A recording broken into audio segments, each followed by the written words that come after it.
صاحب جی اگر بندہ سنتا پڑھتا ہوئے تے نماز کھڑی ہو جائے پھر ان دے واسطے کی حکم ہے؟ بھائی دیکھو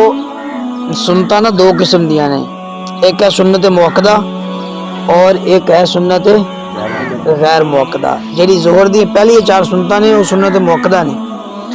عصر دی پہلی چار سنتا اور عشاء دی پہلی چار سنتا ہیں سنت غیر موقدہ ہے۔ اگر کوئی آدمی سنتا ادا کر رہا ہے اور اس نے دو رکعت ادا کیتی نہیں یا دوسری رکعت دی تحیات دے وچ ہی بیٹھا ہے تو ادھر اقامت شروع ہو گئی ہے، جماعت کھڑی ہو گئی ہے، پھر وہ واسطے بہتر ہے کہ وہ سلام پھیر دے جماعت دے شامل ہو جاوے، تو انہاں سنتاں دا بعد دے اندر اعادہ نہیں ہے۔ عصر دی اور عشاء دی سنتاں دا جڑا وقت ہے نا وہ پہلے ہی ہے، عشاء دی نماز تو پہلے ہی، عصر دی نماز تو فرضہ تو پہلے ہی ہے، فرضہ تو بعد انہاں دا اعادہ نہیں ہے، بس وہ دو ہو گئی ہیں، اس تو بعد سلام پھیرے تو جماعت دے شامل ہو جائے۔